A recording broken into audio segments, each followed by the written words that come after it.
Okay, we're about to disassemble a Ruger SP101. It's 357 Magnum. First thing you need to do is make sure that it is unloaded. After you figure that out, you remove the grip screw.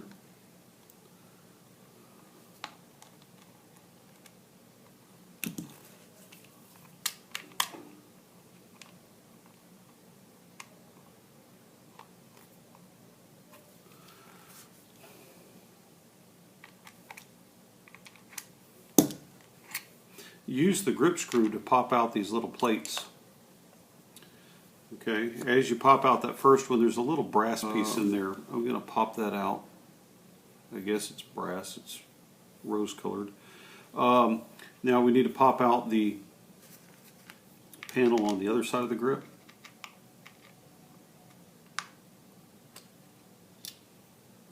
Set those aside.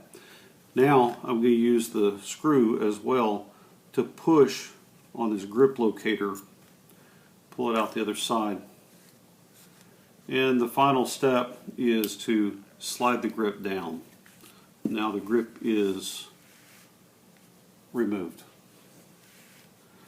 Okay. Now this disassembly pin, what we're going to do is we're going to use it with the hammer strut. First we're going to cock the hammer. That makes it so that there's the hole in the hammer strut comes down. You're going to put the disassembly pin in, and then you're going to lower this hammer gently, which allows you to remove hammer strut. It can come out to either side. And set that aside. Now if you need to take this apart, now's the time to do it, but it is under tension. It's easier just to leave the disassembly pin in there if you don't need to replace the spring or do something with those parts.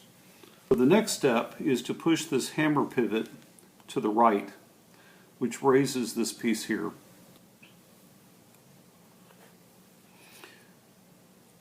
Now as you do this, what we're doing is we're trying to get the hammer out.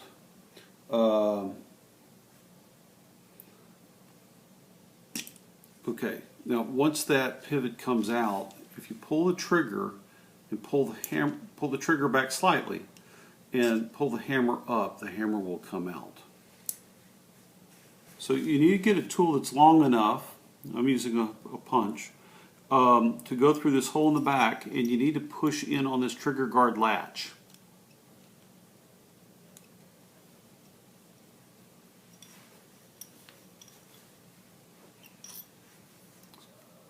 So what you want to do is you want to push down on that button, and as you're pushing down on the button, you want to pull down on the trigger assembly, and it should come out. Now I'm going to have to put this up against my body to get some leverage.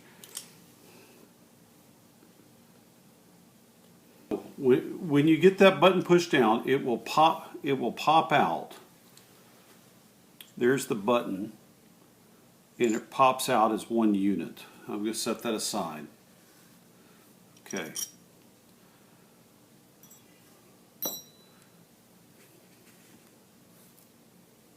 So the next step to do is to remove the cylinder, and you do that by pushing on the release, popping the cylinder out, pulling on the crane.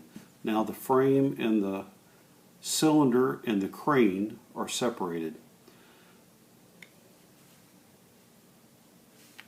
Okay, now we're getting into some areas that you might not want to routinely take apart. Okay, there are some pins and springs here, but you can pretty much clean everything you need to get to. This piece requires a special wrench to disassemble this. It is not available from separate parts from the factory, so you might want to avoid taking it apart. You might lose a part, break a part, in which case you're in trouble. I'm taking apart for engraving, and that's as far as I need to take it. The trigger assembly is put together with pins. If you need to disassemble it, you just pop pins out and pieces come out. Make sure you keep track of, direction of the sear, where this is the transfer bar. Make sure the transfer bar is put back in correctly. I don't need to mess with that for the engraving process. In fact, I have taken it apart as far as I need to. And the video is basically being done for engravers so they know how to disassemble and reassemble. I will put together an assembly video which will follow this one.